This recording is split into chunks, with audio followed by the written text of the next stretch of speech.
Shalom saudaraku, kembali lagi berjumpa di Life Study, sebab orang yang berhenti belajar, berhenti bertumbuh. Mari kita bersatu di dalam doa. Bapa yang baik, kami mau belajar kebenaran firman-Mu, wahyukan kepada kami buka hati kami. Demi nama Tuhan Yesus Kristus kami berdoa, amin. Bapak Ibu Saudara, kita sudah masuk dalam Kisah Rasul 22. Sekarang kita akan mulai ayat 1-16, di mana ini adalah kisah, kalau saya boleh flashback sedikit, apa yang minggu lalu kita pelajari, di mana Paulus ditangkap, ya.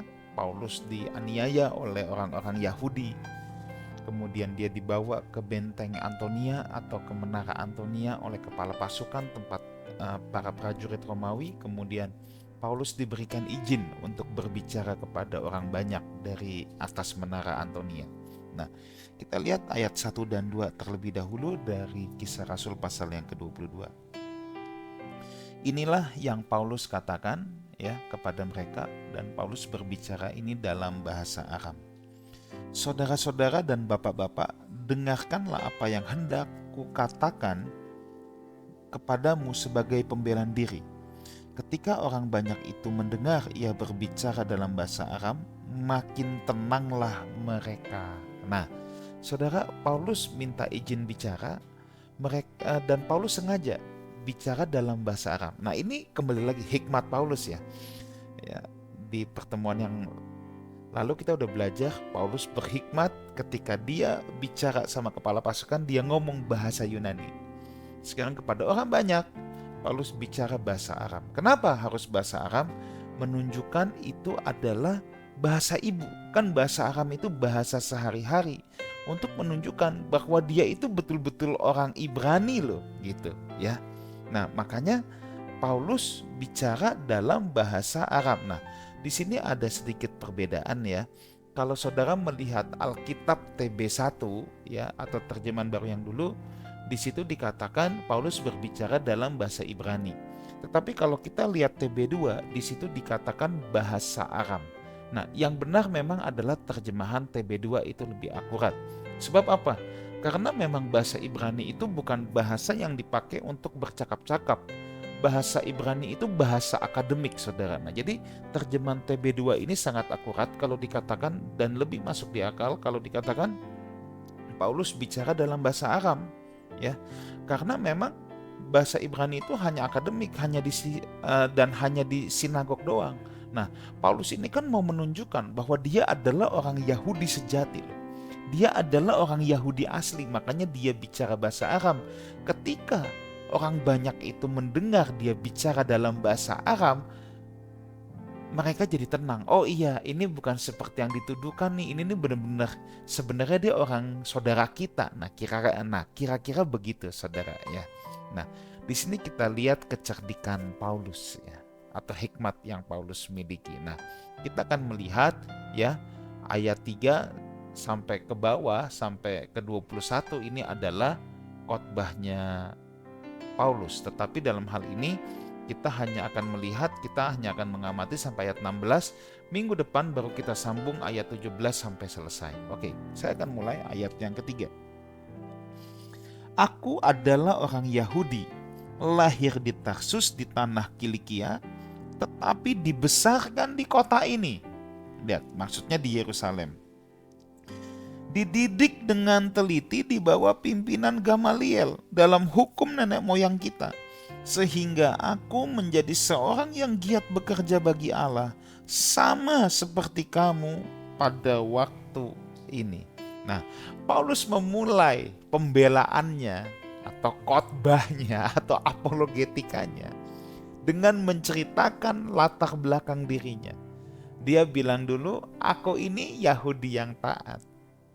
Dia bicara dalam bahasa Aram menunjukkan dia betul orang Yahudi, dan memang dia adalah Yahudi.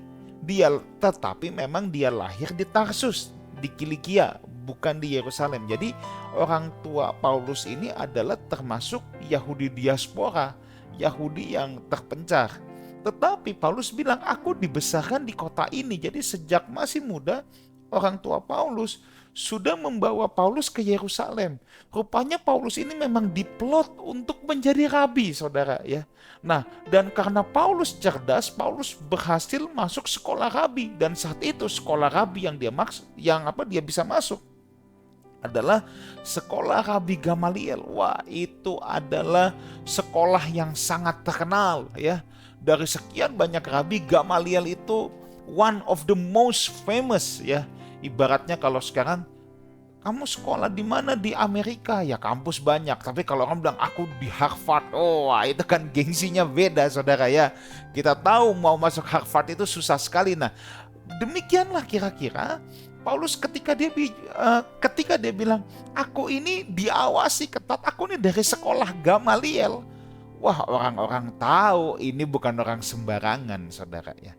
Kalau nggak pinter nggak bisa masuk sekolah Gamaliel. Dan Paulus itu juga seorang rabi, memang dia adalah seorang rabi lulusan dari sekolah Gamaliel. Nah, lihat bagaimana Paulus dengan tepat, dengan hikmat Tuhan, dia menyebutkan apa yang perlu dia sebut.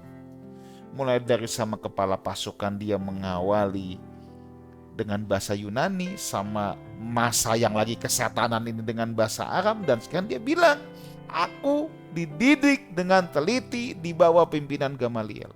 Gak ada orang yang berani menentang Gamaliel saat itu, semua menghormati dia, dianggap guru agama Yahudi. Ya, seorang rabi yang sangat terkenal. Nah, sekarang ada hal yang menarik. Di sini Paulus bilang, aku adalah orang Yahudi. Nah, saudara jangan salah paham ya.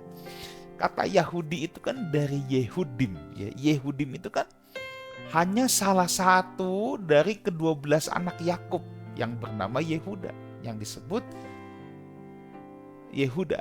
Nah, ya. Nah, dari kata Yehuda itu maksud saya muncullah kata Yahudi. Nah, Paulus ini suku Benyamin. Tapi kenapa dia menyebut dirinya aku orang Yahudi? Nah, jadi kalau sekarang orang bilang tuh orang Yahudi, Yahudi itu berarti suku Yehuda, saudara. Nah, lalu bagaimana dengan yang lain? Nah, saya harus cerita dulu sedikit latar belakang. Ya. Yehuda sebenarnya hanya satu dari ke-12 suku.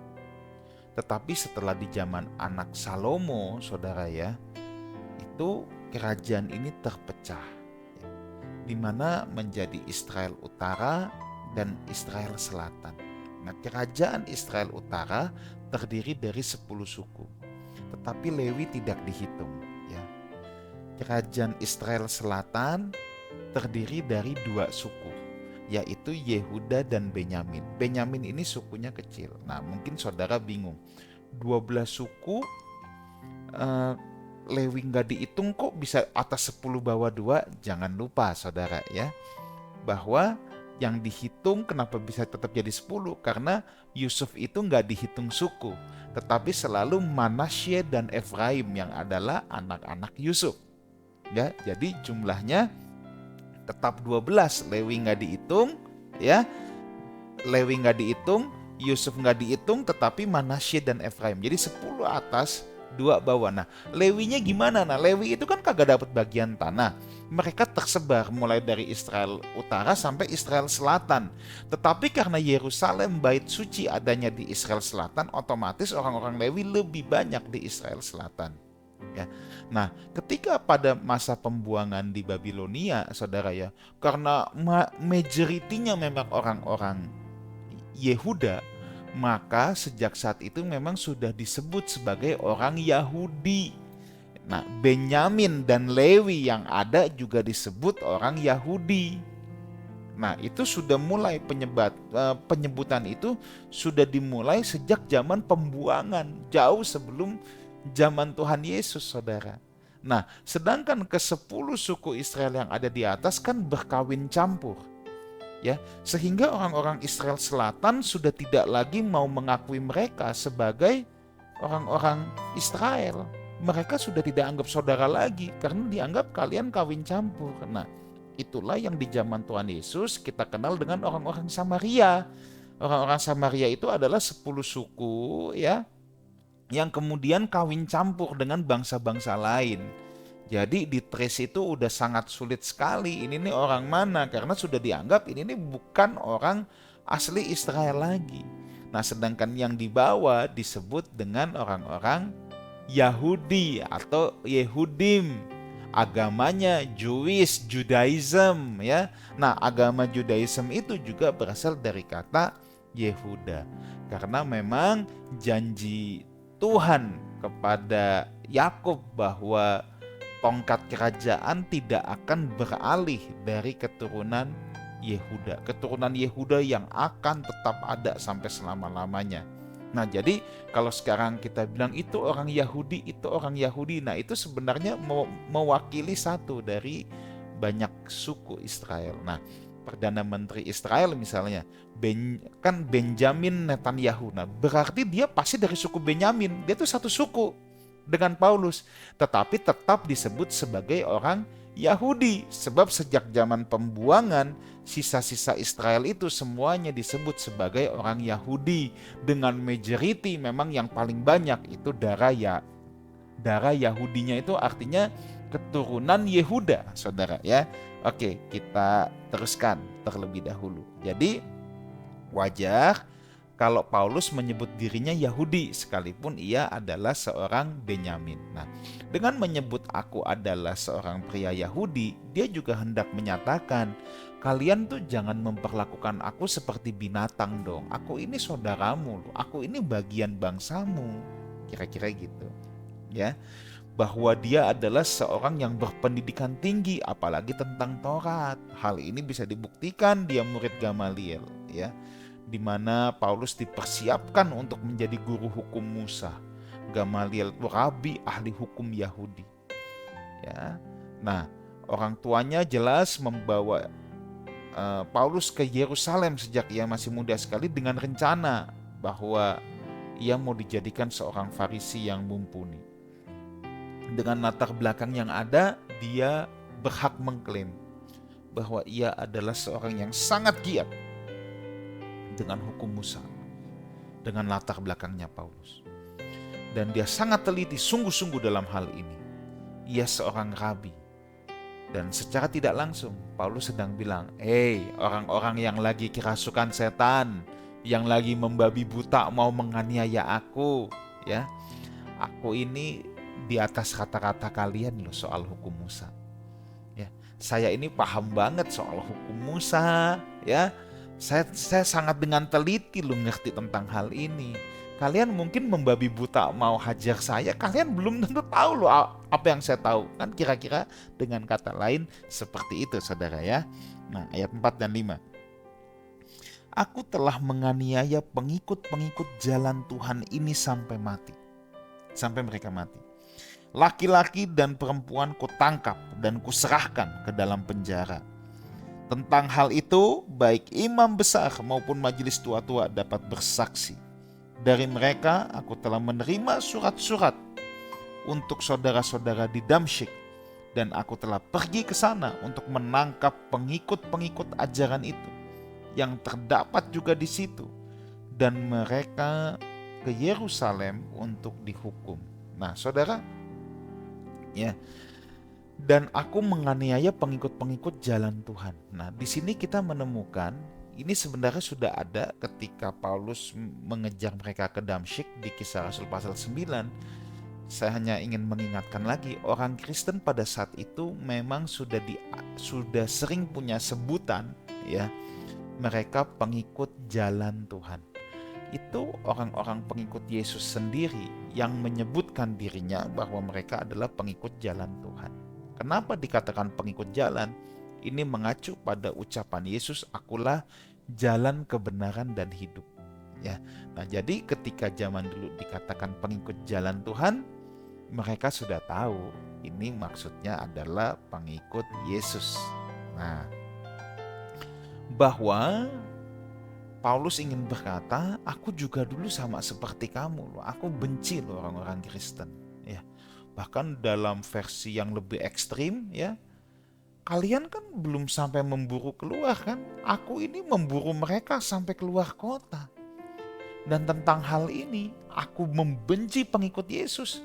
Kamu bisa cek dengan imam-imam, dengan majelis tua-tua. Kalian tahu, aku ini sangat ingin membinasakan para pengikut Yesus. Nah, jadi di sini saudara lihat ya, bagaimana Paulus hebat sekali dalam menyusun apa yang menjadi pembelaannya. Dia mengawali dulu, aku orang yang sangat paham Taurat. Soal ini kalian di bawah aku. Kalian merasa giat kan untuk membela Taurat kan? Percayalah, aku dulu lebih giat dari kamu loh. Aku sampai ngejar mereka keluar kota, bawa surat perintah dari bait Allah dan lain sebagainya. Jadi kalau kalian sekarang begini kayak orang kesetanan, dulu aku juga sama. Bahkan aku lebih kesetanan, kan kira-kira begitu saudara ya. Inilah argumen yang Paulus mau pakai. Nah, tetapi apa yang terjadi? Lihat ayat 6-9. Namun dalam perjalananku ke sana, ketika aku sudah mendekati Damsyik, kira-kira tengah hari, tiba-tiba memancarlah cahaya yang menyilaukan dari langit mengelilingi aku. Lalu rebahlah aku ke tanah dan aku mendengar suara yang berkata kepadaku, Saulus, Saulus, mengapa engkau menganiaya aku? Jawabku, siapa engkau Tuhan? Katanya, akulah Yesus, orang Nazaret yang kau aniaya itu. Orang-orang yang menyertai aku memang melihat cahaya itu, tetapi suara dia yang berkata kepadaku tidak mereka dengar. Paulus bersaksi apa yang menjadi titik baliknya, turning point-nya. Paulus bersaksi apa yang membuat dia bertobat. Sehingga dia menyadari apa yang dia lakukan adalah sebuah kekeliruan. Paulus menyadari akan hal itu. Ya, dikatakan di ayat 22 ayat 9, orang-orang yang di sekitarku saja melihat cahaya itu, ya, tetapi tidak mendengar apa yang dibicarakan atau tidak mendengar suara itu. Nah, ini dulu saya bahas, tapi saya ulangi lagi. Kalau saudara lihat di Kisah 9 ayat 7, dikatakan mereka mendengar suara tapi tidak lihat cahaya. Nah, ini banyak polemikus Kristen ya yang suka mempersoalkan ini. Katanya Alkitab salah, Alkitab tidak konsisten. Dulu di pasal 9 katanya melihat cahaya, mendengar suara tapi tidak melihat cahaya. Sekarang di pasal 22 melihat cahaya tapi tidak mendengar. Ya, ini jangan dipertentangkan saudara. Kenapa jangan dipertentangkan? Ini sama saja, maknanya sama saja. Kenapa saya katakan sama? Yang dimaksud mereka tidak melihat cahaya adalah mereka tidak melihat apa yang ada di dalam terang itu. Makanya yang buta itu hanya Paulus. Karena Paulus yang melihat apa yang ada di dalam terang itu. Saking terangnya dia sampai buta. Kalau mereka berkata mereka tidak mendengar suara, itu juga benar. Karena yang mereka dengar itu hanya seperti gumaman yang mendengar jelas, akulah Yesus yang kau aniaya.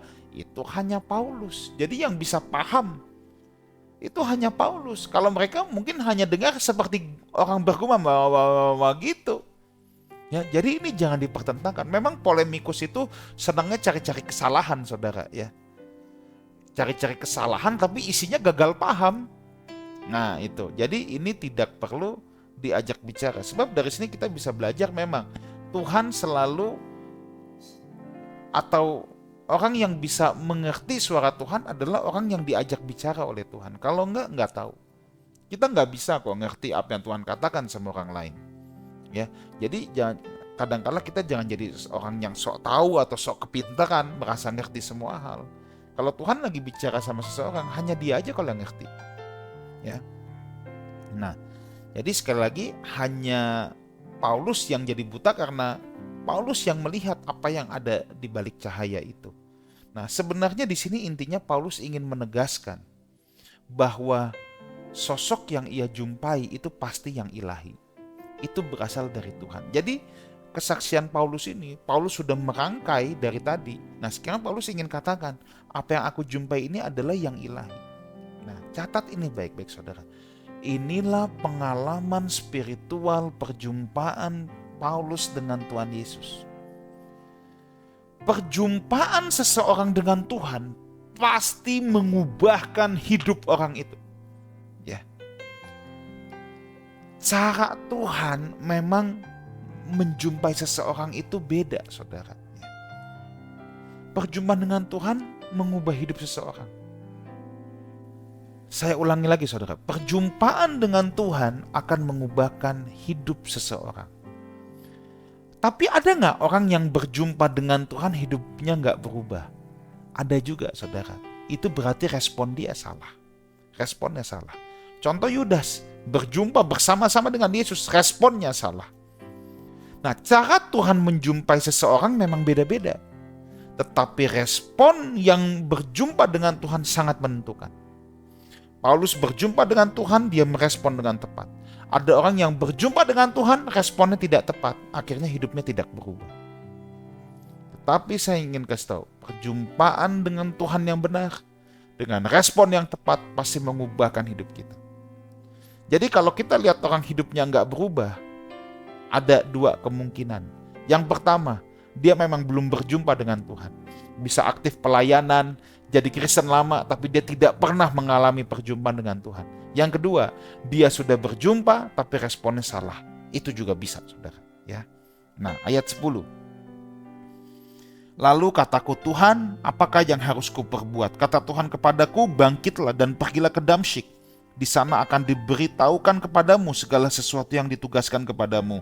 Karena aku tidak dapat melihat yang disebabkan oleh cahaya yang menyilaukan mata itu, maka kawan-kawan seperjalananku memegang tanganku dan menuntun aku ke Damsyik. Inilah respon Paulus yang ia ceritakan kepada hayalak ramai, bahwa ia menyerahkan dirinya kepada tuntunan ilahi itu. Ini yang penting. Jadi Paulus lagi membangun narasi, membangun argumen bahwa dia mengalami perjumpaan ilahi, lalu dia hanya memberikan diri kepada tuntunan ilahi itu. Paulus meyakinkan orang-orang Yahudi yang kesetanan pada saat itu bahwa dia betul-betul dijumpai secara pribadi oleh Tuhan dan dia hanya ingin mengikuti tuntunan ilahi itu. Ayat 11, karena aku tidak dapat melihat, itu tadi sudah saya baca ya. Dia tidak dapat melihat dan teman-temannya yang menuntun mereka. Akibat dari peristiwa perjumpaan ilahi yang dialami oleh Paulus, ia jadi buta dan tidak dapat melihat. Ya, jelas teman-teman seperjalanan mengetahui Paulus sehat-sehat saja, bisa melihat ketika pergi, kenapa sekarang tiba-tiba jadi buta? Paulus juga tidak banyak tanya harus ngapain, tetapi dia hanya taat pada tuntunan ilahi dan meminta teman-temannya untuk menuntun masuk ke Damsyik. Tapi perjalanan kali ini beda. Kalau awalnya dia masuk Damsyik untuk membunuh para pengikut Yesus, sekarang dia masuk Damsyik mengikuti tuntunan ilahi. Semua orang yang berjumpa dengan Tuhan pasti akan berbeda motif hidupnya. Saya ulang lagi, semua orang yang berjumpa dengan Tuhan, yang diubah hidupnya, pasti punya motif hidup yang berbeda. Seperti Paulus, dulu dia masuk Damsyik untuk membunuh orang percaya, sekarang masuk Damsyik mengikuti tuntunan Tuhan. Jadi saudara, kalau tujuan hidup kita, motif hidup kita masih sama ya, cuman untuk keinginan daging, keinginan mata, menyenangkan diri sendiri, sekalipun Anda rajin pelayanan, kalau perlu berkhotbah setiap minggu, kita nggak ada bedanya dengan orang dunia ini. Kita pasti belum dijamah Tuhan, belum mengalami perjumpaan yang benar dengan Tuhan. Orang yang mengalami perjumpaan yang benar dengan Tuhan, motif hidupnya pasti berubah. Ya, pasti berubah. Ayat 12 dan 13. Di situ ada seorang yang bernama Ananias, seorang yang saleh menurut hukum Taurat, yang terkenal baik di antara semua orang Yahudi yang ada di situ. Ia datang sendiri di dekatku dan berkata, Saulus saudaraku, hendaklah engkau melihat kembali. Seketika itu juga aku melihat kembali dan menatap dia. Paulus menceritakan dia ketemu Ananias. Dia tidak bilang Ananias adalah pengikut jalan Tuhan juga, enggak. Dia katakan ada seorang Yahudi yang saleh menurut hukum Taurat dan terkenal baik. Tanya saja sama semua orang Yahudi yang ada di situ. Dia terkenal saleh. Di sini kecerdikan Paulus. Sekali lagi, dia hanya katakan itu. Dan Paulus bilang, Ananias melakukan mujizat atas kehendak Tuhan. Ya, Paulus jadi pengen bilang orang Yahudi pengikut Taurat yang benar dan saleh tidak akan menolak dan menganiaya dirinya. Ini kan dengan kata lain, Paulus dari cerita narasi ini ingin menekankan dua hal. Orang Yahudi pengikut Taurat yang benar dan saleh tidak akan menolak Yesus dan tidak menganiaya dirinya. Yang kedua, bahwa tanda Ananias dapat dipercaya sebagai orang benar adalah ia melakukan mujizat yang terhubung dengan perjumpaan ilahi yang dialami oleh Paulus. Jadi dengan kata lain, Paulus ingin menegaskan, kalau kalian betul-betul seorang saleh terhadap hukum Taurat, kalian akan seperti Ananias. Nah, terakhir ayat 14-16. Lalu katanya, Allah nenek moyang kita telah menetapkan engkau untuk mengetahui kehendaknya, untuk melihat yang benar, untuk mendengar suaranya yang keluar dari mulutnya. Sebab engkau harus menjadi saksi-saksinya terhadap semua orang tentang yang kau lihat dan yang kau dengar. Sekarang, mengapakah engkau masih ragu-ragu? Bangunlah, berilah dirimu dibaptis dan dosa-dosamu disucikan, dan dengan berseru kepada nama Tuhan. Apa yang dikatakan Ananias? Bahwa menjadi percaya dan saksi Yesus adalah kehendak Tuhan terhadap Allah nenek moyang itu juga yang diterus sampaikan oleh Paulus kepada orang-orang Yahudi. Bukan Paulus namanya kalau dia tidak menggunakan kesempatan ini untuk men-challenge orang-orang Yahudi untuk bertobat. Paulus ingin katakan, hei, kehendak Allah nenek moyang kita, Allah Abraham, Ishak dan Yakub, yang juga adalah Allah Musa, guru orang Israel yang paling dihormati yang menulis Taurat, adalah untuk kita menjadi saksi Yesus, untuk bertobat, memberi diri dibaptis, ya, sambil berseru kepada nama Tuhan. Kiranya Tuhan Yesus menyertai kita semua. Amin. Mari kita berdoa. Matraikan apa yang menjadi kebenaran firman-Mu. Dalam nama Tuhan Yesus kami berdoa. Sampai jumpa di live study yang akan datang, sebab orang yang berhenti belajar berhenti bertumbuh. Amin.